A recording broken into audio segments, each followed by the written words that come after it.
Restaurant আপনার কাছে আসেন। এর নাম কি এগুলো? কি করে এগুলো? কি করে এগুলো? খায় মানুষ, কেন গরু ছাগলে খায়? মানুষই খায়, মানুষ খায়, ঢেকে রাখেননি কেন? বাইকে রাখে, বলছে সকাল থেকে। গরু ছাগলের খাবারগুলো ঘাস থেকে শুরু করে সবগুলো খোলা অবস্থায় থাকে। স্বীকার করলাম আপনি তো মানুষের খাবার এটা ওই র্যাকের ভিতর রাখতে পারেন, গ্লাসের ভিতর। এখনই সরান অথবা ঢেকে রাখেন। এই কালো তেল দেখছেন না? ঠিক আছে, তেল কালো হয়নি, এটা ঠিক আছে, কিন্তু ঢেকে রাখতে হবে। আমি এই মতো স্বীকার করছি সতর্ক। ঢেকে রাখতে হবে এই খাবারগুলো। এগুলো রাখবেন কোথায়? এটা আপনি যে হাত দিলেন, হাত কি আপনার ধোয়া ছিল? কখন পরিষ্কার করছেন? বাসায় ফজরের নামাজের সময় পরিষ্কার করেছেন? না আমি কিছু পাইতাছি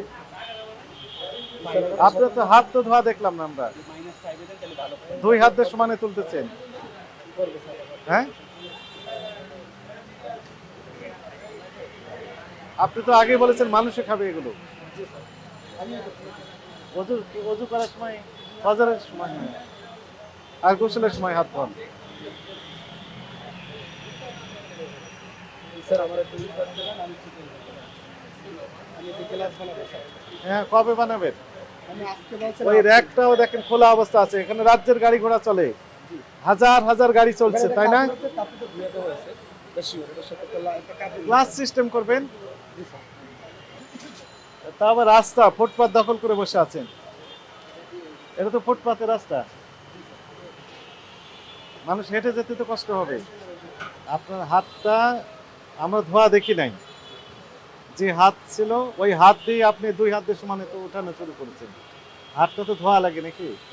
আপনার হাতে তো জীবাণু লেগে থাকতে পারে, জীবাণুযুক্ত হাত দিয়ে আপনি সমানে উঠাই দিলেন, এটা ঠিক হলো কিনা? হয়তো ভুল হয়েছে। এটা খাবার সরাসরি ইনটেক্ট করে মানুষ। আমি শিখলাম।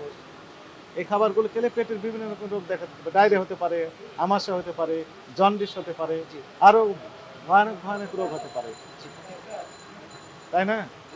কিন্তু সিনসিয়ার থাকা লাগবে। তাহলে র্যাক কয়দিন লাগবে আপনার করতে? এই সপ্তাহে করবো। এই সপ্তাহের ভিতর করবেন। তাহলে এই সপ্তাহের ভিতর খাবার এগুলো বন্ধ করে রাখবেন না ঢেকে রাখবেন? এই সপ্তাহ তাহলে ঢেকে রাখবেন, এরপরে র্যাক করবেন। যিনি এই যে রান্না করেন উনি কে করেন? ওনাকে একটু ডাক দেন তো, আমি কথা বলবো। হ্যাঁ, ডিম, মনে করেন ডিম ফ্রাই। এখন মনে করেন আমি ডিম চেয়েছি, আপনি ডিম দিবেন না আমাকে? ডাক দেন, ওনাকে ডাক দেন। পরোটা কি করছেন? পরোটা কে তৈরি করছে? পরোটা কোথায় তৈরি হচ্ছিল, এখানে না বাইরে? ওনাকে ডাক দেন, পরোটা তো তৈরি হচ্ছে। যান যান, নাস্তা করেন। আপনি হচ্ছে মূল কারিগর। কি কাজ করেন আপনি? হ্যাঁ, পিছনে মানে রান্নার কাজটা করেন। আপনার গায়ে যে জিনিসগুলো বের হয়েছে, এই অবস্থায় আপনি কাজ করতে পারেন কিনা? আপনি কাজ করতে পারবেন? সিভিল সার্জনের সার্টিফিকেট আছে, হেলথ সার্টিফিকেট। আপনি রেস্টুরেন্টে কাজ করতে গেলে সিভিল সার্জন মহোদয় একটা সার্টিফিকেট দেয় যে আপনি শারীরিকভাবে ফিট আছেন, আপনার কোনো কন্টাজিয়াস ডিজিজ আপনার হয়নি, শ্বাসে কোনো রোগ আপনার নেই, কথা বুঝেছেন? চর্মরোগ নেই, এরকম মর্মে একটা প্রত্যয়ন দিবেন। আপনার কি প্রত্যয়ন আছে? নেই। আপনি এই শরীর নিয়ে আপনি কি কাজ করতে পারবেন রেস্টুরেন্টে? সিভিল সার্জন মহোদয় যদি বলে ইনশাল্লাহ পারবেন, অনলি দেন আপনি কাজ করতে পারবেন ইনশাল্লাহ, তার আগে ইনশাল্লাহ করতে পারবেন না। এদিকে আসেন,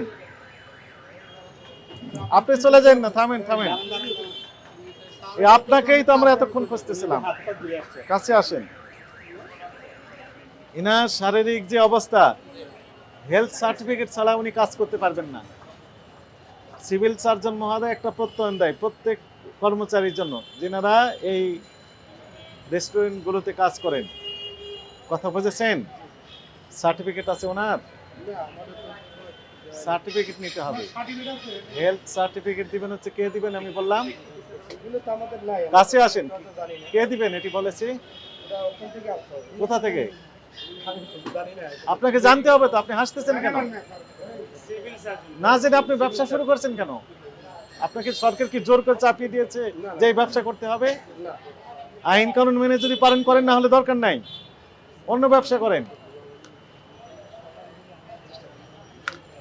যে ব্যবসা করবেন সেই ব্যবসার সাথে সম্পর্কিত সকল আইন আপনাকে জানতে হবে এবং মানতে হবে। কাছে আসেন আপনি। আমি বললাম কোন দপ্তর থেকে সার্টিফিকেট দেয়? স্বাস্থ্যের সার্টিফিকেট দেয় কোন দপ্তর? সিভিল সার্জনের কার্যালয়। সিভিল সার্জন কার্যালয়। জি এই সার্টিফিকেট ছাড়া উনি কাজ করতে পারবেন না। আজকেই যাবেন, ওনাকে নিয়ে যাবেন, যে ওনাকে দেখে সিভিল সার্জন যদি প্রত্যয় দেয় যে হ্যাঁ উনি কাজ করার মতো ফিট, তাহলে উনি কাজ করতে পারবেন, তাছাড়া কাজ করতে পারবেন না। প্রত্যেক কর্মচারীর জন্য এটি প্রয়োজন। আগামীকাল আমাদের টিম আসবে, এসে দেখবে যে সার্টিফিকেট আছে কিনা।